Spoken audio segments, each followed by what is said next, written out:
Lieutenant Park walked into the orientation hall on Station Meridian 7 and found a seat in the back row. The room was huge. Lights from the ceiling made everything glow blue and white. Around her sat aliens from 32 different species. Some had scales, some had feathers, some had too many eyes. All of them were busy setting up there and recording devices. Put her on the desk and left it blank. She did not turn it on. The instructor was unnamed. He stood at the front of the room, nearly 3 meters tall, with 4 arms and dark blue scales that shifted color when he moved. His voice was deep and slow, like rocks grinding together. "Welcome to Coalition Integration Training," said. "Today we begin our study of human behavior." Almost laughed. She pressed her lips together and stayed quiet. Touched a panel and a large screen lit up behind him. Images of humans appeared. Soldiers, diplomats, scientists, all of them looked serious and important. "Humans are a young species," explained. "They joined interstellar society only 43 cycles ago. This is very recent. Most species here have been traveling between stars for thousands of cycles." The aliens around nodded. Many of them started writing notes. The sound of tapping filled the room. "Human military doctrine is unusual," continued. "They do not follow standard patterns. Where other species create detailed plans and follow them exactly, humans prefer to adapt. They change their strategies in the middle of battle. This makes them difficult to predict." A sitting next to leaned toward her. His name tag said Telos. He was younger than, with lighter scales and nervous movements. "You are not recording this," Telos whispered. "This information is very important for the examination." Glanced at her blank. "I know. The test covers all of this material. Every candidate must pass." "I understand." Telos looked confused. His secondary eyes, the smaller ones on the sides of his head, narrowed with worry. "Are you feeling unwell? Should I call a medical officer?" "I am fine," said. "Thank you for your concern." Telos stared at her for another moment, then returned to his frantic note-taking. His 4 hands moved across his so fast they blurred. 3 rows ahead spotted a familiar face. Commander was the senior human officer on the station. He was 42 years old with gray starting to show in his short black hair. He had been watching the exchange between and Telos. Now he caught her eye and shook his head slowly. A warning, be careful. Pretended she did not see him. The lecture went on for 2 more hours. Talked about human psychology. He explained how humans made decisions based on emotions instead of logic. He described human combat tendencies, how they fought harder when they were losing, how they sometimes sacrificed themselves to save others. He listed famous diplomatic failures and successes, analyzing each one with careful precision. All of it was delivered with complete confidence. Spoke like someone who knew everything there was to know about humans, like he had solved a puzzle and was now sharing the answer. Watched him and felt something strange growing in her chest. It was not anger exactly. It was more like the feeling you get when someone tells a story about you but gets all the details wrong. When the lecture finally ended, the aliens began packing up their things. The room filled with the sounds of movement and quiet conversation. Stood up and tucked her still blank under her arm. She was almost at the door when appeared in front of her. He moved fast for someone so large. "Lieutenant Park," he said. His voice was not friendly. "I noticed something during my lecture." "Yes, instructor." "You did not take any notes." "That is correct." Scales shifted to a darker shade of blue. This meant he was annoyed. Had learned to read body language during her first week on the station. "This material is mandatory for all coalition candidates," said. "The human behavioral file is extensive. You will need to know it for your examination." "I'm sure the file is very detailed," said. "Then why did you not record the lecture?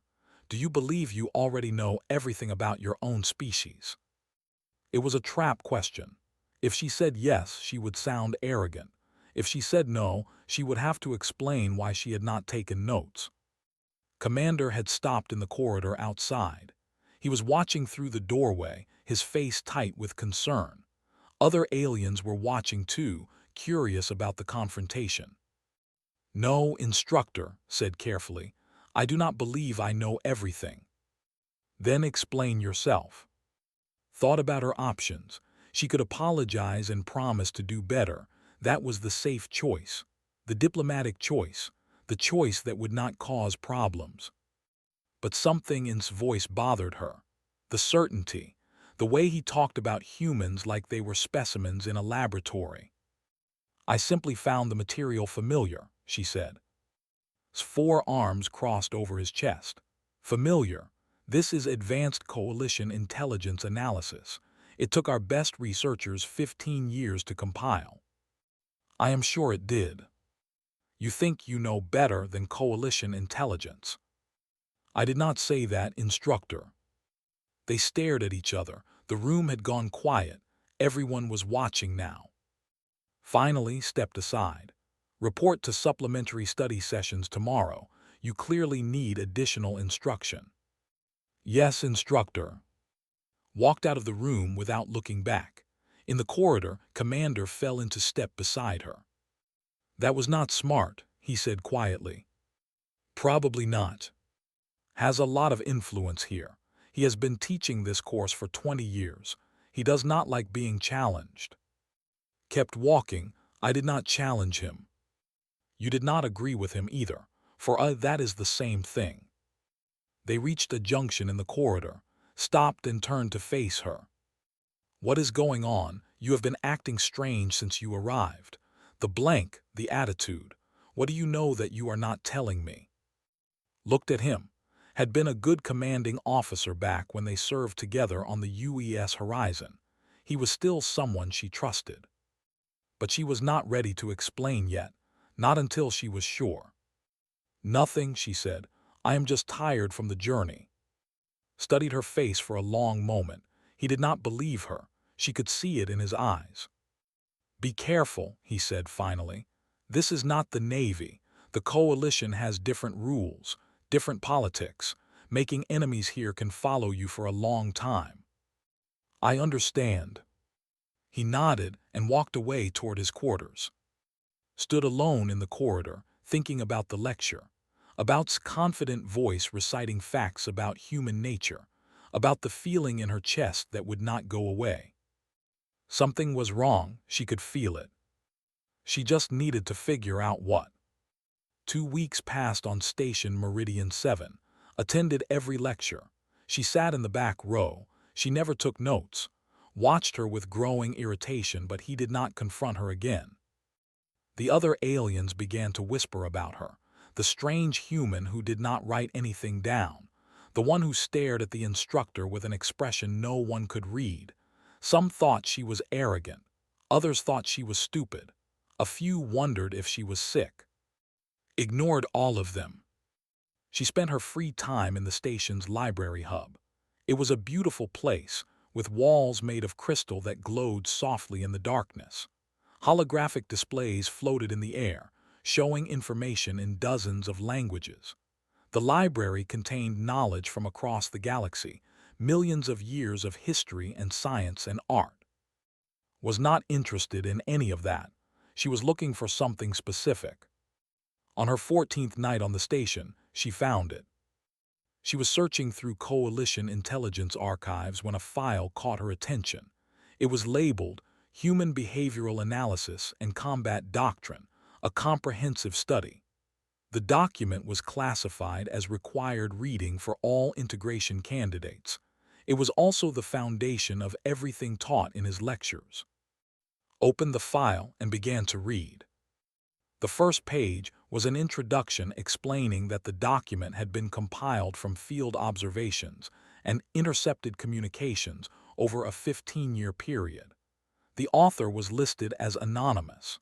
The analysis was described as the most complete study of human behavior ever produced by coalition intelligence. Scrolled to the next section. It was about human decision-making under pressure. She read the first paragraph. Then she stopped.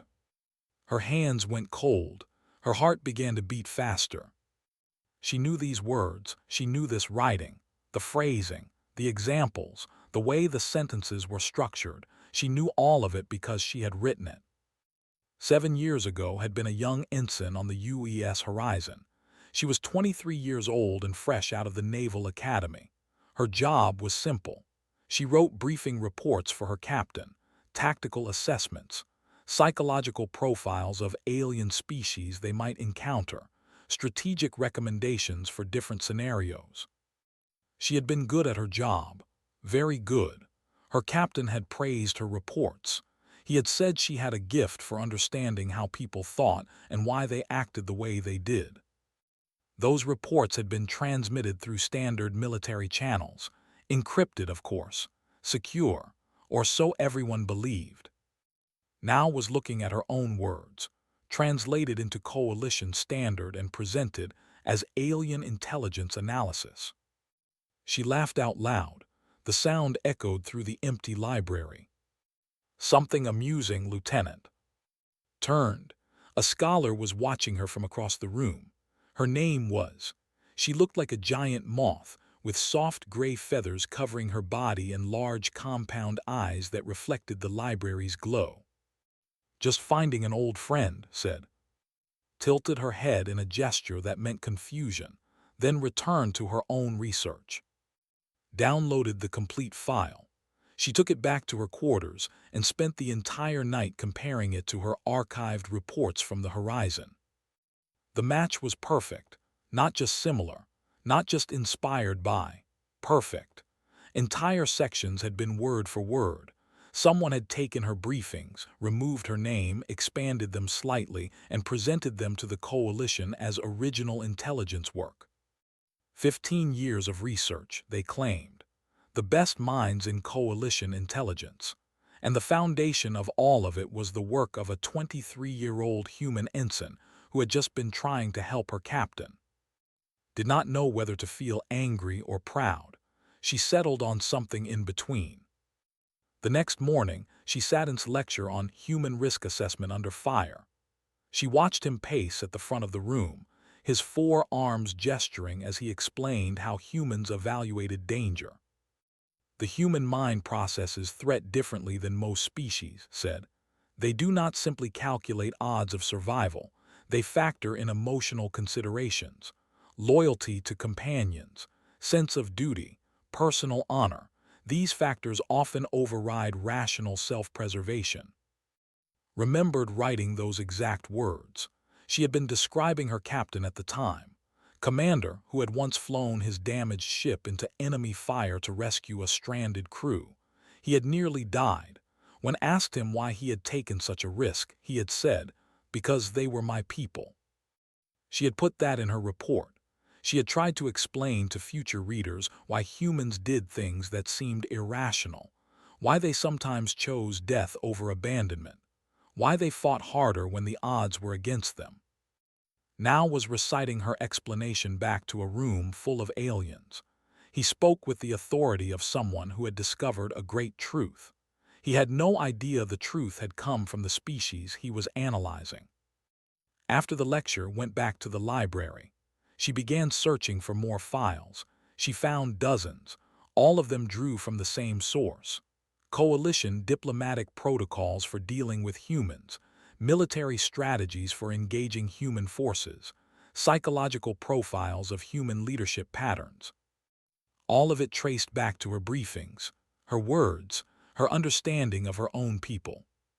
She sat alone in the crystal room, surrounded by glowing displays, and thought about what to do. She could say nothing. She could pass her examination, get her clearance, and move on with her career. The coalition would continue teaching her reports as alien wisdom.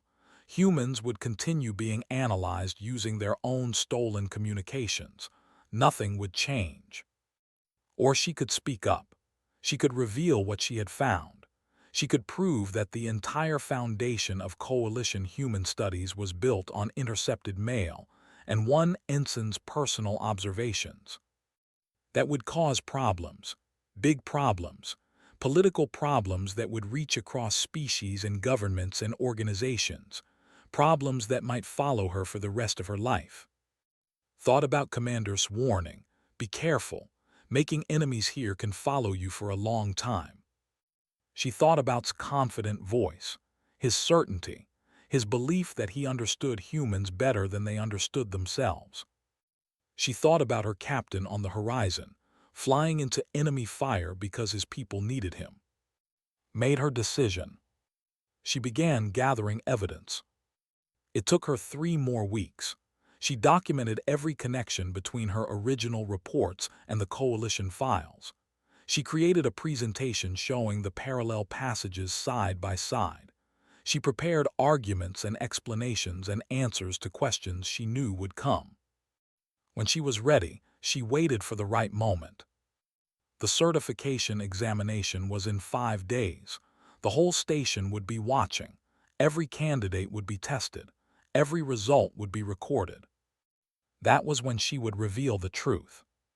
Not because it was safe, not because it was smart, but because it was right. Her people deserved better than being explained by their own stolen words. The certification examination lasted 3 days. It was designed to test whether candidates could work effectively within the coalition. Every species had to prove they understood the others. Every individual had to show they could follow protocols and respect differences. 48 candidates took the test. Diplomats, military officers, scientists, scholars, all of them nervous, all of them preparing for months. Did not prepare at all. She did not need to. Day 1 was the written assessment. Candidates sat in separate rooms with their, answering hundreds of questions about alien cultures, coalition history, and integration protocols. The human behavior section came first, read the questions and smiled. Describe the typical human response to unexpected combat situations. She had written the answer to that question 7 years ago. Explain the psychological factors that influence human diplomatic negotiations. She had written that too. Analyze the role of personal relationships in human military command structures. In that, finished the entire section in 20 minutes. Other candidates were still reading the first few questions. She submitted her answers and moved on to the next section. The proctor, an administrator named, noticed her early submission. She checked the time stamp. Then she checked again. Her scales turned pale gray with surprise. This must be an error, muttered to herself. She flagged file for review. Day 2 was practical scenarios. Candidates were placed in holographic simulations and asked to demonstrate proper coalition protocols. The situations were designed to test how well each species understood the others. Scenario was simple. A human-alien first contact had gone wrong. Tensions were high. Both sides were ready for violence. She was supposed to demonstrate proper coalition protocols for de-escalating human aggression. The simulation loaded, found herself standing in a meeting room. Across from her, holographic aliens waited. They looked angry and suspicious. Their hands were near their weapons. According to the manual, was supposed to follow a 12-step de-escalation process. She was supposed to identify the source of tension, acknowledge both parties' concerns, propose a neutral mediator, and gradually build trust through small agreements. The process was supposed to take at least 30 minutes. Ignored it. Instead, she did something the manual never mentioned. She apologized first. "I am sorry," she said to the alien holograms. "Whatever happened before, I am sorry. My people can be difficult. We get scared and we make bad choices. I am sure your people have reasons for being angry." The alien holograms flickered. The simulation AI was not prepared for this response. "Let me offer something," continued. "Food. Where I come from, sharing food means we want to talk, not fight. Do your people eat? What do you like?" More flickering. The AI searched its databases for appropriate responses. "Also," added, Can we agree that our governments both have too many rules? I spent 4 hours filling out forms just to be in this room. It is ridiculous. Do you have this problem too? The alien holograms exchanged glances. Something in their programmed behavior shifted. The tension in the room began to fade. 4 minutes after the simulation started, the scenario ended. The aliens had agreed to talk. The conflict was resolved, had not followed a single step from the manual. The simulation AI flagged her file for manual evaluation. It could not classify her performance. Nothing in its programming covered what she had done. Day 3 was the oral examination. Candidates faced a panel of senior coalition officers and answered questions about their training. This was the most important part. This was where careers were made or destroyed. Walked into the examination room and saw 5 faces waiting for her. 4 aliens she did not know. And he sat at the center of the panel, his scales dark blue with controlled anger. He had been waiting for this moment. "Lieutenant Park," he began, "your performance during this examination has been unusual." "How so, instructor?" Touched a panel. Her test results appeared on a screen behind him. Written assessment. You completed the human behavior section in 20 minutes. The average time is 3 hours. You received a perfect score. I found the question straightforward. Practical simulation. You resolved a first contact scenario in 4 minutes using methods not covered in any training material. The AI could not evaluate your approach. I did what felt natural. Natural's voice was cold. Several panel members believe you may have accessed examination content before the test, that you cheated. Kept her face calm. In the gallery behind the panel, she could see Commander watching. His hands were gripping the railing. I did not cheat, instructor. Then explain. How did you know the answers so quickly? How did you resolve the simulation so easily? How does a junior lieutenant outperform candidates with decades more experience? This was the moment. Had planned for this. She had prepared evidence. She had practiced what she would say, but now that she was here, her heart was pounding in her chest. She thought about walking away. She could give a simple explanation. She could blame good memory or natural talent. She could pass the test and forget about everything she had discovered. But then she looked at. She saw his certainty, his belief that he knew humans better than they knew themselves, his confidence built on stolen words and false authority. She could not let it stand. Pulled out her and connected it to the room's display system. I would like to present evidence to the panel, she said. Scales shifted. This is an oral examination, not a presentation. The evidence is relevant to your accusations of cheating. I believe I have a right to defend myself. The panel members exchanged glances.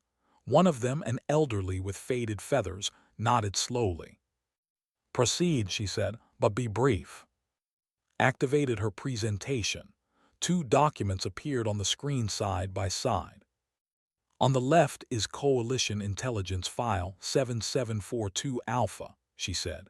The comprehensive study on human behavior. The document that forms the foundation of your entire integration curriculum. The source of every lecture instructor has given during my training. She pointed to the right side of the screen. On the right are briefing reports I wrote 7 years ago as an ensign on the UES horizon. My job was to analyze situations and write recommendations for my captain. She highlighted a passage on each document. The words were identical. I did not cheat on this examination, said. I did not need to. The entire test was based on my own work. The room went silent. You were teaching me my own briefing reports, said, looking directly at. That is why I was not taking notes. I already knew the material, I wrote it. Scales turned almost black. This is ridiculous, he said. Coalition Intelligence spent 15 years developing that analysis. You are claiming a junior human officer created it. I am not claiming anything. I am showing you proof." She advanced the presentation.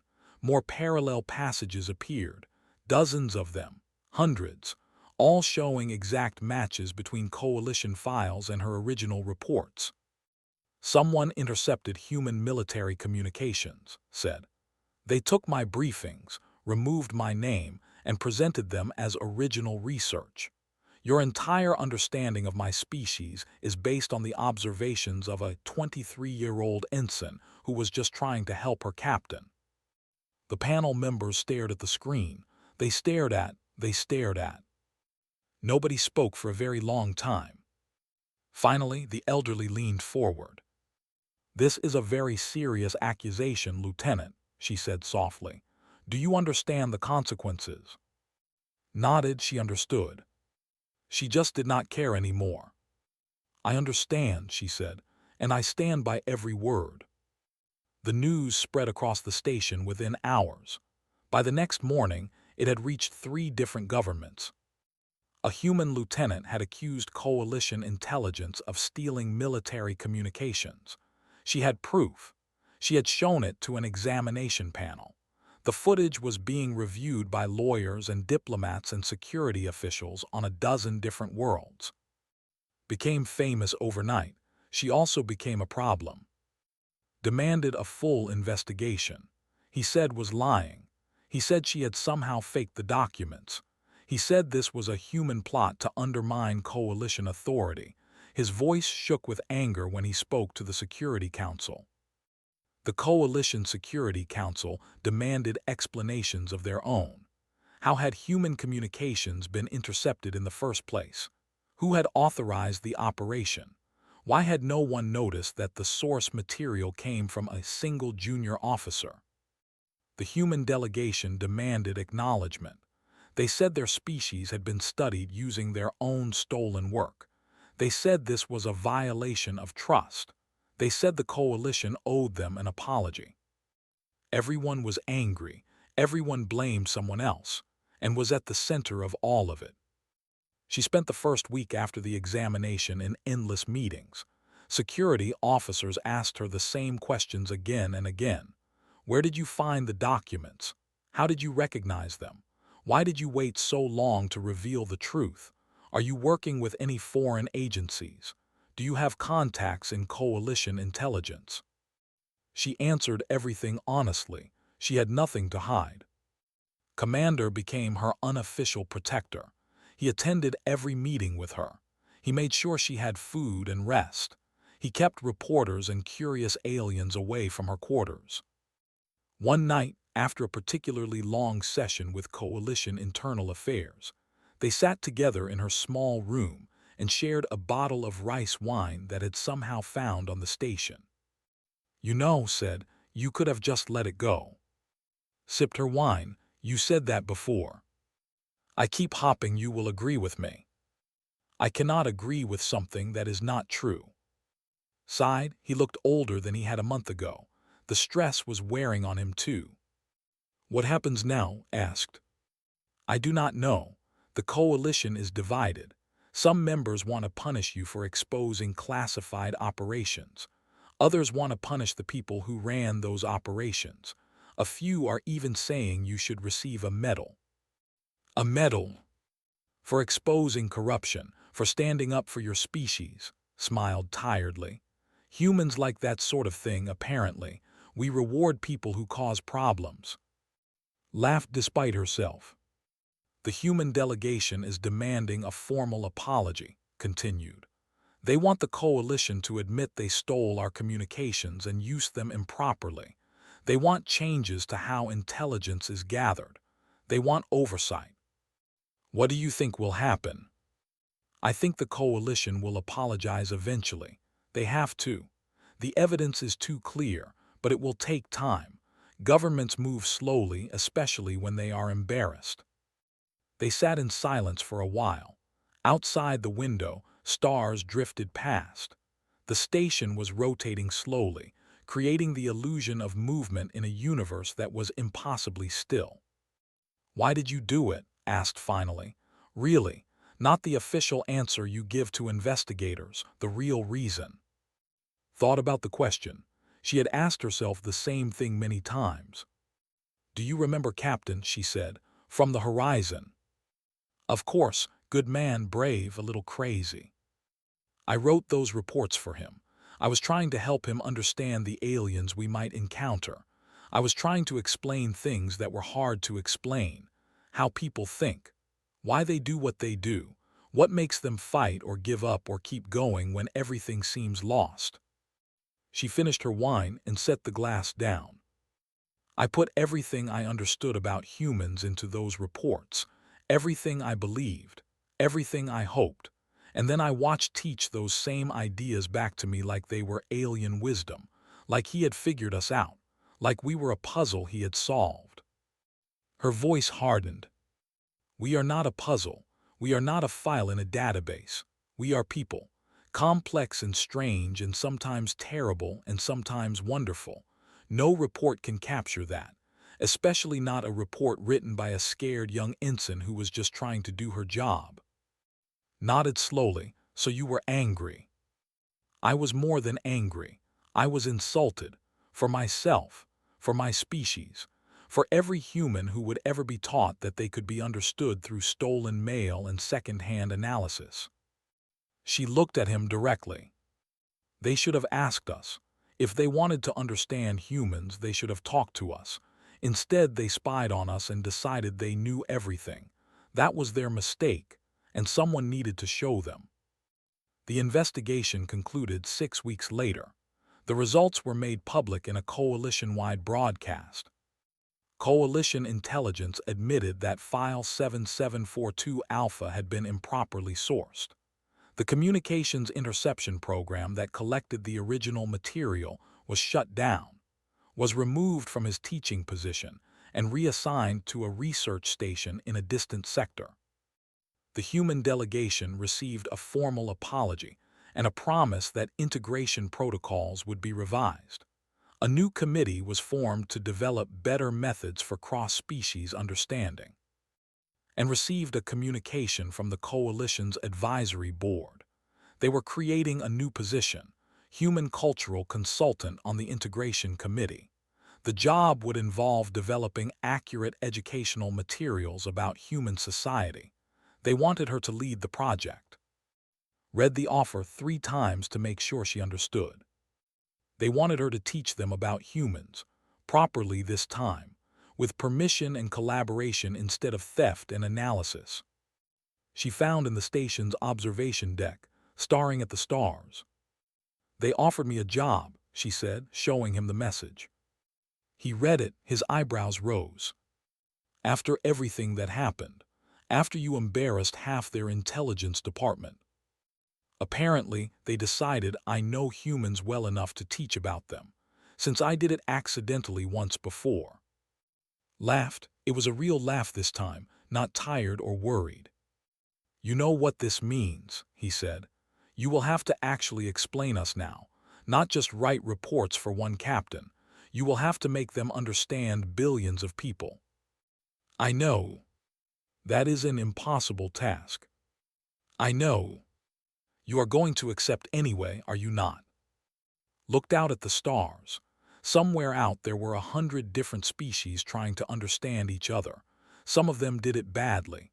Some of them cheated. Some of them gave up entirely and decided that aliens would always be alien. But a few of them kept trying. A few of them believed that understanding was possible, even when it was hard, even when it seemed impossible. She wanted to be one of those few.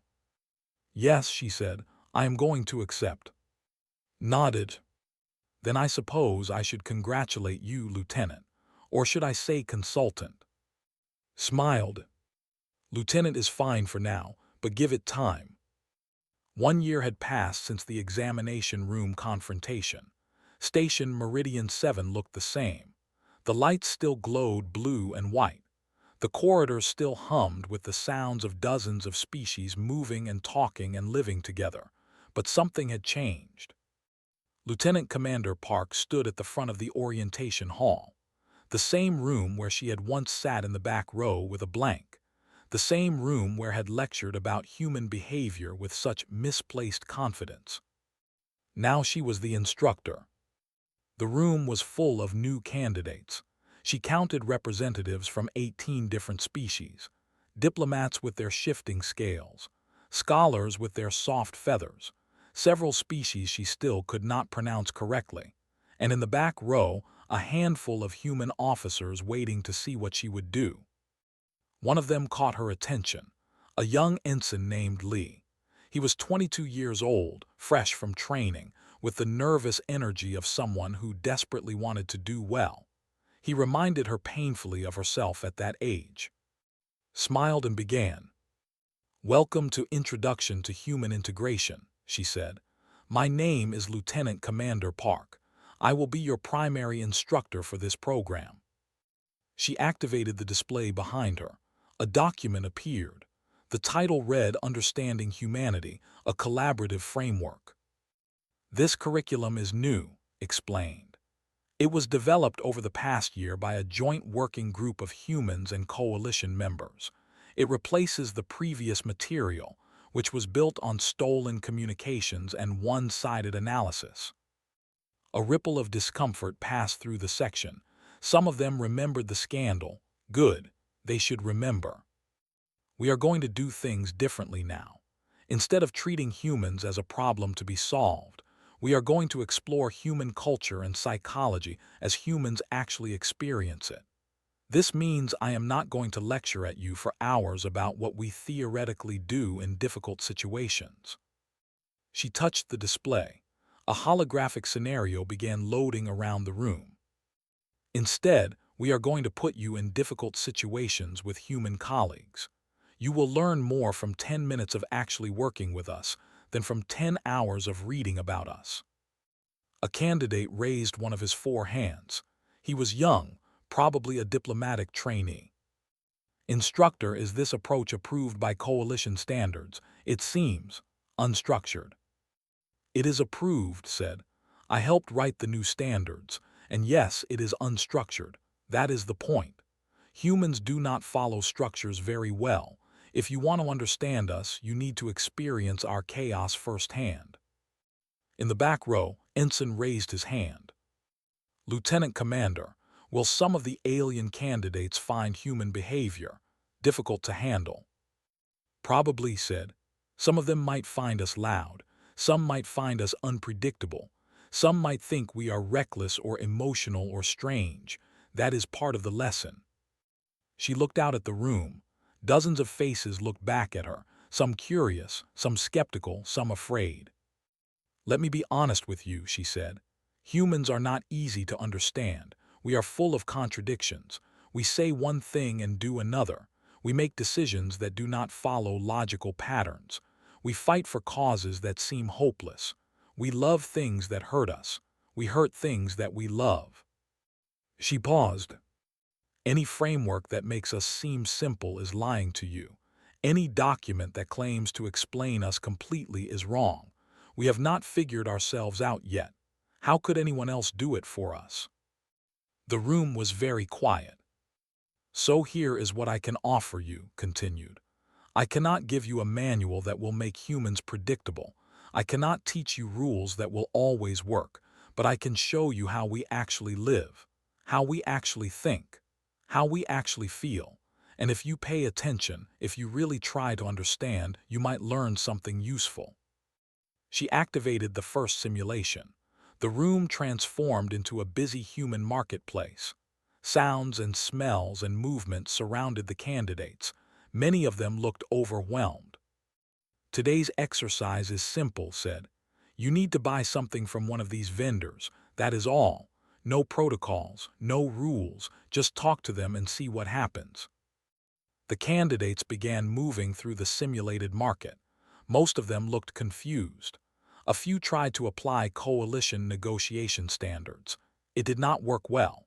The human vendors were loud and friendly and completely uninterested in formal procedures.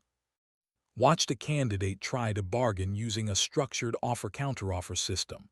The vendor laughed and told him to relax. The looked horrified. She watched a scholar ask detailed questions about product specifications. The vendor shrugged and said it was good quality, trust me. They did not know how to respond. She watched one of the human officers, a sergeant named, step in to help a struggling alien candidate. Explained that sometimes humans just want to talk before doing business. It was not about efficiency. It was about connection. The alien candidate tried again. This time she asked the vendor about his family. The vendor smiled and talked for 5 minutes about his children. Then he gave her a discount on her purchase. In the back row, Ensign was taking notes furiously on his. Unlike her, he believed in documentation. That was fine. Everyone learned differently. The simulation ended after an hour. The candidates returned to their seats, some pleased with themselves, some frustrated, some deeply confused. "What did you learn?" asked. The who had tried formal bargaining spoke first. Humans do not respond well to structured approaches. "Sometimes we do," said. "Sometimes we do not. It depends on the situation and the individual. That is the first lesson. We are not one thing, we are many things." A candidate raised a feathered hand. The vendors seem to value personal connection over transaction efficiency. Is this common? Very common. Humans are social creatures. We make decisions based on how we feel about people, not just what they can offer us. If you want something from a human, make them like you first. Another hand went up. This time it was Ensign. "Lieutenant Commander, how do we know when to use which approach? How do we predict what individual humans will want?" Smiled, it was the right question. "You cannot always predict," she said. "That is the uncomfortable truth. Humans are individuals. What works with one person might fail with another. The best you can do is pay attention. Watch, listen, ask questions, and be ready to change your approach when something is not working." She looked around the room. That is what it means to understand humans, not memorizing facts about us, not following procedures, just paying attention and caring enough to adjust. The session ended. Candidates filed out of the room, talking among themselves. Some of them seemed excited about the new approach. Others were clearly worried. A few were already forming study groups to prepare for the next exercise. Ensign lingered near the door, walked over to him. "You have questions," she said. "Many questions," he admitted. "But mostly I wanted to say thank you for what you did last year, for standing up." "I did what seemed right." "That is why it mattered," he hesitated. "The old curriculum made it seem like we could be explained in a manual, like we were simple. Your approach is harder, but it feels more honest." Nodded. "Honest is what I was aiming for." Looked down at his, full of notes. "Is it strange," he asked, "teaching people about your own species?" "Very strange," said, "but also important. If we do not explain ourselves, someone else will do it for us, and they might get it wrong." She thought about, probably sitting in a research station somewhere, still believing he understood humans better than they understood themselves. "Never let someone else tell your story," she said. "Write it yourself, even if it is messy, even if it does not make perfect sense. At least it will be true." Nodded slowly. He thanked her again and left. Stood alone in the empty orientation hall. The lights hummed softly. Outside the windows, stars drifted past, distant and cold and beautiful. She thought about the young ensign she had been 7 years ago, writing reports for her captain, trying to explain the unexplainable, never imagining that her words would travel so far or cause so much trouble. She thought about the journey from that moment to this one, the discoveries, the confrontations, the consequences. She thought about all the work still to be done, all the misunderstandings still to be corrected, all the bridges still to be built. It would take years, maybe decades, maybe longer. But someone had to do it. Someone had to stand in front of aliens and say this is who we are, not a file or a formula, but something alive and complicated and worth understanding. She picked up her and began planning tomorrow's lesson. There was so much more to teach.